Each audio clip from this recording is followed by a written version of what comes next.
នៅថ្ងៃទី12ខែសីហាឆ្នាំ1985មានករណីធ្លាក់យន្តហោះជាប្រវត្តិសាស្ត្រមួយបានកើតឡើងនៅលើទឹកដីនៃប្រទេសជប៉ុនឧបទ្ទវហេតុនេះបានកើតឡើងលើជើងហោះហើរ Japan Airlines លេខ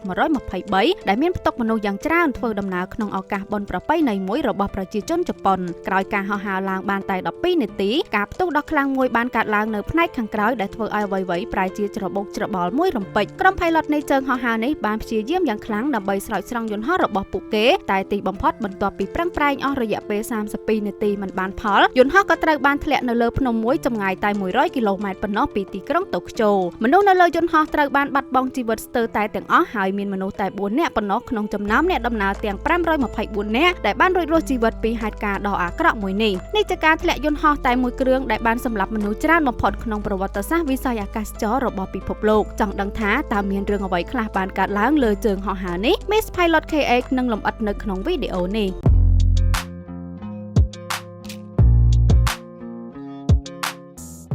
ខែសីហាឆ្នាំ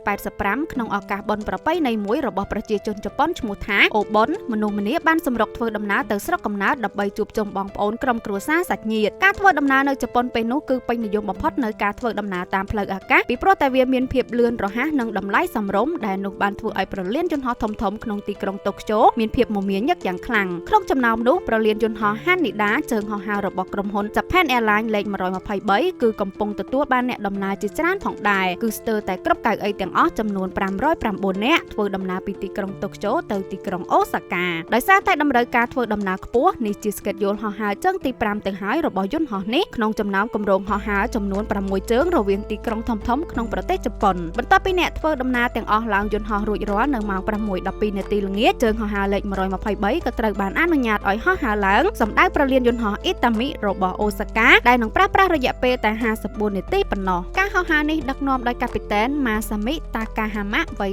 49ឆ្នាំដែលគាត់គឺជា pilot ដ៏ចំណានម្នាក់របស់ក្រុមហ៊ុន Japan Airlines រួមជាមួយ First Officer របស់គាត់ឈ្មោះថា Yutaka Sasaki វ័យ39ឆ្នាំដែលគាត់ក៏ជា pilot ដ៏ជំនាញម្នាក់ដែលត្រៀមខ្លួននឹងក្លាយជាកាពីតែនម្នាក់នាពេលខាងមុខផងដែរនៅខាងក្រោយគឺ Flight Engineer Hiroshi Fukuda រួមនឹងអ្នកបម្រើការក្នុងកាប៊ីនទាំងអស់ចំនួន12នាក់ផ្សេងទៀតការហោះហើរកំពុងប្រព្រឹត្តទៅយ៉ាងរលូនជាមួយអាកាសធាតុធម្មតាហើយអ្នកដំណើរទាំងអស់សប្បាយចិត្តដោយរំពឹងនឹងបានជួបក្រុមគ្រួសារនៅថ្ងៃបន្ទាប់នៅម៉ោង 6:24 នាទីពលគឺទើបតែហោះឡើងបានតែ12នាទីយន្តហោះបានហោះដល់កម្ពស់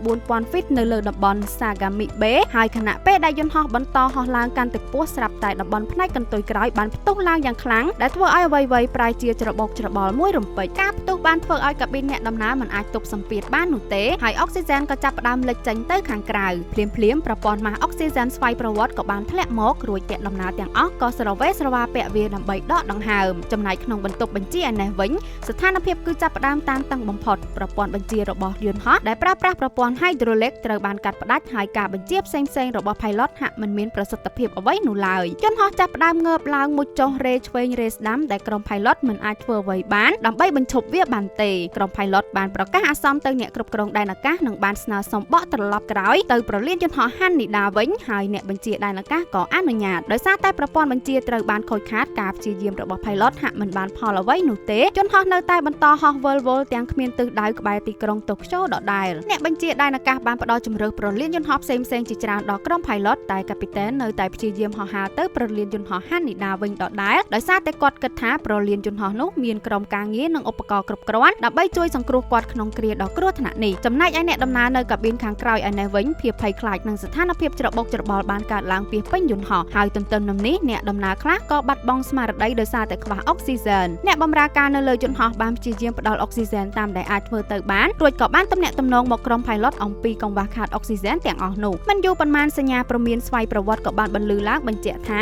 បញ្ហាគឺបណ្ដាលមកពីទ្វារយន្តហោះខាងក្រោយលេខ OR5 បានផ្ទុះដាច់ចេញសញ្ញាព្រមាននេះបានធ្វើឲ្យក្រុម pilot កាន់តែមិនយល់ថាហេតុអ្វីការផ្ទុះនេះបែរជាប៉ះពាល់ធ្វើឲ្យប្រព័ន្ធ hydraulic ខូចខាតទាំងស្រុងបែបនេះដោយគ្មានជំរឿនអ្វីផ្សេងក្នុងការបញ្ជាយន្តហោះក្រុម pilot បានសាកល្បងប្រើប្រាស់កម្លាំងម៉ា ស៊ីនដែលនៅអាចបញ្ជាបានធ្វើជាចង្កូតរបស់យន្តហោះពួកគេបានរកឃើញថានៅពេលពួកគេរុញកម្លាំងម៉ាស៊ីនកាន់តែខ្លាំងបាល់របស់យន្តហោះក៏ងើបឡើងទៅលើហើយនៅពេលបន្ថយកម្លាំងយន្តហោះក៏មុជចុះទៅក្រោមវិញម្យ៉ាងទៀតបើសិនជាគេចង់ងាកទៅទិសខាងណាមួយគេគ្រាន់តែបង្កើនកម្លាំងនៅស្លាកម្ខាងហើយបន្ថយកម្លាំងនៅស្លាកម្ខាងទៀតនោះយន្តហោះនឹងងាកទៅម្ខាងដែលមានម៉ាស៊ីនខ្សោយបើទោះជាការធ្វើបែបនេះអាចឲ្យ pilot អាចបញ្ជាយន្តហោះបានខ្លះក៏ដោយតែវាគឺមិនគ្រប់គ្រាន់នោះឡើយឲ្យយន្តហោះបត់តាមទិសដៅដែលពួកគេចង់បានបន្ទាប់ពីនៅបន្តហោះហើរវិលអស់ជាច្រើននាទីជើងហោះហើរលេខ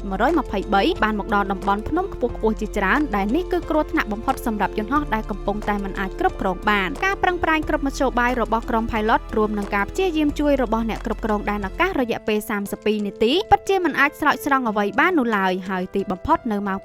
6:56 នាទីជើងហោះហើរ Japan Airlines លេខ123ក៏បានធ្លាក់នៅលើភ្នំមួយឈ្មោះថា Takamagahara ចម្ងាយតែ100គីឡូម៉ែត្រប៉ុណ្ណោះពីទីក្រុងតូក្យូព្រឹត្តិការណ៍នេះបានបង្កជាការភ្ញាក់ផ្អើលយ៉ាងខ្លាំងក្នុងប្រទេសជប៉ុននាពេលនោះប្រជាជនជប៉ុនបានទន្ទឹងរង់ចាំដំណឹងសុខទុក្ខនៃជើងហោះហើរនេះហើយមិនយូរប៉ុន្មានអាជ្ញាធរក៏ប្រកាសពីការបាត់ដានយន្តហោះនេះពីរ៉ាដានិងបានដាច់ទំនាក់ទំនងទាំងស្រុងតែម្ដងរំលងបានតែប៉ុន្មានម៉ោងបន្ទាប់ពីបាត់ចេញពីរ៉ាដាយន្តហោះយោធារបស់សហរដ្ឋអាមេរិកក៏បានរកឃើញនៅទីតាំងដែលយន្តហោះនោះធ្លាក់រួចក៏រាយការណ៍មកកាន់អាជ្ញាធរជប៉ុនរដ្ឋាភិបាលជប៉ុនបានចាត់ក្រុមជួយសង្គ្រោះជាច្រើនអ្នកធ្វើដំណើរទៅកន្លែងកើតហេតុតែដោយសារតែយប់ងងឹតហើយកន្លែងដែលយន្តហោះធ្លាក់គឺនៅលើកំពូលភ្នំដាច់ស្រយាលទៀតដែលនេះបានធ្វើឲ្យក្រុមជួយសង្គ្រោះត្រូវការពេលដើម្បីទៅដល់នៅយប់នោះដែរកងឧទ្ធម្ភាគចក្រជួយសង្គ្រោះជាច្រើនគ្រឿងរបស់កងទ័ពសហរដ្ឋអាមេរិកនៅទីនោះបានត្រៀមខ្លួនរួចជាស្រេចដើម្បីជួយសង្គ្រោះតាមផ្លូវអាកាសទាំងយប់នៅពេលនោះតែពួកគេមិនទទួលបានការស្នើសុំណាមួយពីខាងអាជ្ញាធររបស់ជប៉ុនឡើយនៅយប់នោះដែរឧទ្ធម្ភាគចក្រមួយគ្រឿងរបស់ក្រុមសង្គ្រោះជប៉ុនបានទៅពិនិត្យនៅកន្លែងដែលយន្តហោះនោះធ្លាក់តែដោយសារតែភ្លើងកំពុងឆាបឆេះនៅគ្រប់ទីកន្លែងរួមនឹងផ្សែងខ្មៅខ្មួលខ្មាញ់ពួកគេពុំឃើញសញ្ញាថាមានអ្នកនៅរស់រានមានជីវិតនោះទេហើយការសង្គ្រោះទាំងស្រុងត្រូវពន្យាពេលដល់ថ្ងៃស្អែកនៅព្រឹកព្រលឹមថ្ងៃទី13សីហាទៅក្រុមសង្គ្រោះទាំងអស់បានទៅដល់កន្លែងកើតហេតុអ្វីដែលគេមិននឹកស្មានមានមនុស្សចំនួន4នាក់ក្នុងចំណោម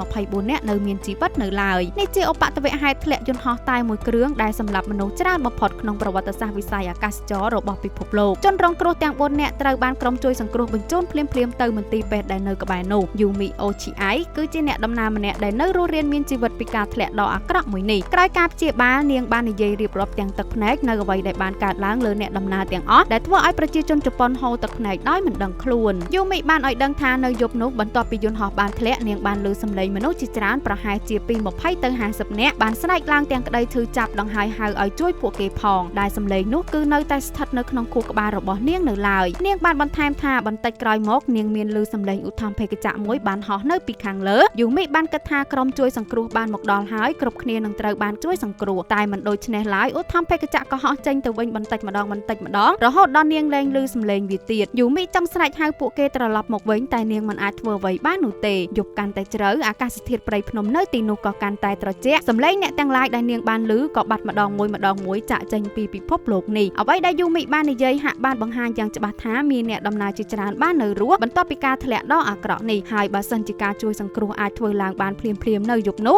ច្បាស់ណាស់ឧបទ្ទវហេតុនេះនឹងមិនបណ្ដាលឲ្យមានអ្នកស្លាប់ច្រើនដូចនេះឡើយរំលងបានប្រមាណថ្ងៃក្រុមអ្នកស៊ើបអង្កេតរបស់សហរដ្ឋអាមេរិក NTSB និងអ្នកបច្ចេកទេសរបស់ក្រុមហ៊ុន Boeing បានមកដល់ទីក្រុងតូក្យូដើម្បីចូលរួមស្រាវជ្រាវជាមួយអ្នកស៊ើបអង្កេតរបស់ជប៉ុន AAIC បន្ទាប់ពីវិភាគទៅលើទិន្នន័យប្រអប់ខ្មៅក្រុមអ្នកស៊ើបអង្កេតបានតម្រុយដំបូងបន្ទាប់ពីលើក្រុម pilot និយាយថាបញ្ហាគឺបណ្ដាលមកពីទ្វារខាងក្រោយលេខ O5 បានផ្ទុះដាច់ចេញអ្នកស៊ើបអង្កេតបានសង្ស័យថាទ្វារខាងក្រោយនេះទំនងជាបានផ្ទុះដាច់ចេញរួចក៏បុកជាមួយកន្ទុយក្រោយដែលធ្វើឲ្យយន្តហោះមិនអាចគ្រប់គ្រងបានបែបនេះប៉ុន្តែការសង្ស័យទាំងឡាយត្រូវបានបញ្ចប់នៅពេលដែលគេបានរកឃើញទ្វារខាងក្រោយលេខ O5 មិនបានបាត់ទៅណានោះទេគឺវានៅឆេះជាមួយផ្នែកផ្សេងៗនៅកន្លែងដែលយន្តហោះនោះធ្លាក់ដែលនេះបានបញ្ជាក់ថាអ្វីដែលក្រុម pilot សង្ស័យគឺមិនត្រឹមត្រូវនោះទេមិនយូរប៉ុន្មានភស្តុតាងថ្មីសំខាន់មួយទៀតក៏បានបញ្ជូនមកអ្នកស្រាវជ្រាវដែលនោះគឺជារូបភាពមួយសន្លឹកដែលត្រូវបានថតដោយអ្នកថតរូបម្នាក់នៅប៉ុន្មាននាទីមុនដែលយន្តហោះនោះធ្លាក់ក្នុងរូបភាពបានបង្ហាញនៅអាកំបាំងយ៉ាងធំនៃជើងហោះហើរលេខ123ដោយសារតែក្នុងរូបភាពហាក់បានបង្ហាញថាផ្នែកកន្ទុយក្រោយឬ vertical stabilizer បានដាច់ចេញពីយន្តហោះដោយសារតែរូបភាពត្រូវបានថតពីចម្ងាយដែលមានសភាពព្រិលខ្លាំងគេមិនទាន់អាចសន្មត់ 100% នោះទេតែទន្ទឹមនឹងនេះភស្តុតាងដ៏សំខាន់មួយទៀតក៏បានមកដល់កងទ័ពជើងទឹករបស់ជប៉ុនបានប្រទះឃើញបំណែកកន្ទុយក្រោយរបស់ជើងហោះហើរលេខ123នេះនៅតំបន់ដែលក្រុម pilot បានប្រកាសអាសន្នដំបូងនៅថ្ងៃនោះជាមួយភស្តុតាងដ៏សំខាន់ទាំងពីរនេះក្រុមអ្នកស៊ើបអង្កេតអាចសន្មត់បានយ៉ាងច្បាស់ថាការផ្ទុះនៅថ្ងៃនោះគឺបានធ្វើឲ្យយន្តហោះដាច់បាត់ផ្នែកកន្ទុយក្រោយមិនមែនទ្វារលេខ O5 នោះទេហើយសញ្ញាព្រមានដែលរឡើងក្នុងបន្ទប់បញ្ជានៅពេលនោះគឺអាចបណ្ដាលមកពីឆ្លងចរន្តអគ្គិសនីក្រោយការផ្ទុះប៉ុណ្ណោះមកដល់ចំណុចនេះក្រុមអ្នកស៊ើបអង្កេតក៏អាចបញ្យល់បានដែរថាហេតុអ្វីបានជាប្រព័ន្ធហៃដ្រូលិកទាំងមូលត្រូវបានខូចខាតបន្ទាប់ពីការផ្ទុះនោះមូលហេតុគឺបណ្ដាលមកពីប្រព័ន្ធហៃដ្រូលិកទាំង4ខ្សែគឺមានទីតាំងភ្ជាប់នឹងបនផ្នែកកន្ទុយក្រោយនោះហើយនៅពេលកន្ទុយក្រោយត្រូវបានដាច់ចេញប្រព័ន្ធទាំង4ខ្សែនោះក៏ត្រូវបានកាត់ផ្ដាច់ផងដែរដែលនេះហើយបានធ្វើឲ្យ pilot មិនអាចបញ្ជាអ្វីបាននោះទេពេលនេះអ្នកស៊ើបអង្កេតបានរកឃើញដើមចោលមួយចំនួនដែលនាំឲ្យយន្តហោះនេះធ្លាក់ហើយប៉ុន្តែនៅមានឫសគល់ដ៏សំខាន់មួយទៀតដែលគេមិនទាន់អាចបកស្រាយបាននោះគឺតើការផ្ទុះនៅថ្ងៃនោះគឺបណ្ដាលមកពីអ្វីឲ្យពិតប្រាកដដើម្បីរកអាងកំបាំងនៅពីក្រោយការផ្ទុះនៅថ្ងៃនោះក្រុមអ្នកស៊ើបអង្កេតចាប់ផ្ដើមពិនិត្យប្រវត្តិជួសជុលនានាទាក់ទងនឹងកន្ទុយក្រោយនេះហើយអ្វីដែលគេរកឃើញគឺជារឿងដែលមិនគួរឲ្យជឿកាលពី7ឆ្នាំមុនពលគឺនៅឆ្នាំ1978យន្តហោះនេះបានរងការខូចខាតផ្នែកកន្ទុយក្រោយនេះក្នុងកំឡុងពេលនៃការចុះចតដែលភាសាបច្ចេកទេសហៅថា tail strike គ្រោះថ្នាក់នោះបានកើតឡើងនៅប្រលានយន្តហោះអ៊ីតាមីដែលការនោះបានធ្វើឲ្យអ្នកដំណើររបួសចំនួន25នាក់បន្ទាប់ពីហេតុការណ៍នោះយន្តហោះនេះត្រូវបានរកឃើញថារងការខូចខាតផ្នែកកន្ទុយក្រោយយ៉ាងដំណំនិងបានប្រេះដល់ជញ្ជាំងទប់សម្ពាធដែលភាសាបច្ចេកទេសហៅថា air pressure bucket ផងដែរក្រុមហ៊ុន Japan Airlines បានទំនាក់ទំនងមកក្រុមហ៊ុនយន្តហោះ Boeing ដើម្បីស្នើសុំអ្នកបច្ចេកទេសមកជួសជុលជញ្ជាំងទប់សម្ពាធនេះប្រវត្តិនៃការជួសជុលនេះបានធ្វើឲ្យអ្នកស៊ើបអង្កេតចាប់ផ្ដើមពិនិត្យស៊ីជម្រៅទៅលើបំណែកសេសសល់នៃតំបន់កន្ទុយក្រោយនេះហើយជាពិសេសគឺផ្ដោតទៅលើជញ្ជាំងទប់សម្ពាធនោះតែម្ដងហើយលទ្ធផលគឺជារឿងដែលគេនឹកស្មានមិនដល់ការប៉ះនៅថ្ងៃនោះបានធ្វើឡើងដោយអ្នកជំនាញរបស់ Boeing តែបែរជាការប៉ះនោះគឺខុសស្តង់ដារសុវត្ថិភាពរបស់ក្រុមហ៊ុនទៅវិញបើតាមស្តង់ដាររបស់ Boeing មុខដំណត្រូវចាប់ភ្ជាប់ដោយគ្រាប់មិនចំនួន2ជួរដូចគ្នាទាំងផ្នែកចាស់និងផ្នែកថ្មីប៉ុន្តែផ្ទុយទៅវិញការជួសជុលនៅថ្ងៃនោះបែរជាប្រើសន្លឹកដៃពីរដាច់ពីគ្នាដែលធ្វើឲ្យខាងផ្នែកថ្មីត្រូវបានចាប់ភ្ជាប់ដោយគ្រាប់មិនតែមួយជួរប៉ុណ្ណោះដែលនេះហើយបានធ្វើឲ្យវាមិនមានភាពរឹងមាំនោះទេអ្នកជំនាញរបស់ Boeing បានធ្វើការពិសោធន៍ទៅលើការប្រើប្រាស់គ្រាប់មិនតែមួយជួរនេះហើយរកឃើញថានៅពេលយន្តហោះនេះហោះចុះឡើងជាប្រចាំការផ្លាស់ប្ដូរនៃសម្ពាធបានធ្វើឲ្យលេចចេញនៅស្នាមប្រេះក្បែរគ្រាប់មិនទាំងអស់នោះហើយការដំឡើងបែបនេះអាចទ្រទ្រង់បានតែរង្វង់ 10000 ជើងប៉ុណ្ណោះបើតាម Japan Airlines បន្ទាប់ពីការជួសជុលនៅថ្ងៃនោះយន្តហោះនេះបានហោះចុះឡើងចំនួនប្រហែល 12000 ជើងមកទល់នឹងថ្ងៃដែលវាបានធ្លាក់ពេលនេះអ្នកស៊ើបអង្កេតបានរកឃើញអាកំបាំងនៃការធ្លាក់របស់ជើងហោះហើរ Japan Airlines លេខ123ហើយដោយរៀបរាប់ថានៅថ្ងៃនោះនៅពេលយន្តហោះហោះឡើងកាន់តែខ្ពស់សម្ពាធបរិយាកាសខាងក្រៅក៏កាន់តែតិចទៅដូច្នេះដើម្បីជាផាសុកភាពដល់អ្នកដំណើរផ្នែកខាងក្នុងកាប៊ីនត្រូវទប់សម្ពាធឲ្យនៅដដែលដោយសម្ពាធនៅលើដីធម្មតាដូច្នេះនៅពេលដែលយន្តហោះហោះឡើងកាន់តែខ្ពស់សម្ពាធខាងក្នុងនិងខាងក្រៅរបស់យន្តហោះនោះមានសភាពខុសគ្នាយ៉ាងខ្លាំងដែលប្រៀបបានដូចជាពេញប៉ោងអញ្ចឹងដែរនៅខណៈពេលដែលសម្ពាធខាងក្នុងកាន់តែកើនឡើងជញ្ជាំងទប់សម្ពាធដែលត្រូវបានជួសជុលមិនបានត្រឹមត្រូវនិងមានស្នាមប្រេះស្រាប់ផងនោះក៏ផ្ទុះឡើងកំទេចផ្នែកកន្ទុយក្រោយនិងប្រព័ន្ធហៃដ្រូលិក4ខ្សែធ្វើឲ្យយន្តហោះប្រែជាសោកនាដកម្មបែបនេះបន្ទាប់ពីការរកឃើញនេះក្រុមហ៊ុន Japan Airlines ក៏ចង់ដាក់ពាក្យប្តឹងក្រុមហ៊ុនយន្តហោះ Boeing ផងដែរអំពីករណីនេះតែក៏ត្រូវសម្រេចចិត្តដកពាក្យបណ្ដឹងទៅវិញឧបទ្ទវហេតុនេះបានធ្វើឲ្យក្រុមហ៊ុន Japan Airlines ជួបទុក្ខជាច្រើនប្រជាជនជប៉ុនខ្លាចរអាលែងហ៊ានហោះហើរជាមួយក្រុមហ៊ុននេះធ្វើឲ្យចំណូលក្រុមហ៊ុនត្រូវធ្លាក់ចុះជាខ្លាំងក្រុមហ៊ុនទាំងមូលត្រូវបានគេតម្រូវឲ្យសងប្រាក់សំណងដល់ក្រុមគ្រួសារជនរងគ្រោះគិតជាទឹកប្រាក់ប្រមាណ $7.6 លានអាមេរិកប្រធានក្រុមហ៊ុន Japan Airlines ក៏បានសម្រេចចិត្តចុះចេញពីតំណែងហើយមិនត្រឹមតែប៉ុណ្ណោះប្រធានផ្នែកទទួលបន្ទុកការងារជួសជុលរួមនឹងអ្នកត្រួតពិនិត្យចុងក្រោយដែលអនុញ្ញាតឲ្យយន្តហោះអាចហោះហើរបានវិញបានសម្រេចចិត្តធ្វើអត្តឃាតជាបន្តបន្ទាប់ដោយសារតែមិនអាចរ៉ាប់រងនឹងកំហុសដែលខ្លួនបានធ្វើនេះគឺជារឿងរ៉ាវដ៏សោកសង្រេងមួយនាទសវត្សរ៍ឆ្នាំ80ក្នុងប្រទេសជប៉ុនអាជ្ញាធរជប៉ុនបានអនុញ្ញាតឲ្យក្រុមគ្រួសារជនរងគ្រោះអាចមានឱកាសបានឃើញកន្លែងដែលយន្តហោះនោះធ្លាក់បាច់ផ្កានិងរបស់របរជាទីស្រឡាញ់របស់ជនរងគ្រោះទាំងឡាយត្រូវបានក្រុមគ្រួសារសាច់ញាតិយកមកបោះពីលើឧទ្ធម្ភាគចក្រដែលជាការលាចុងក្រោយចំពោះមនុស្សជាទីស្រឡាញ់របស់ពួកគេដែលនេះគឺស្ទើរតែទប់ទឹកភ្នែកមិនបាន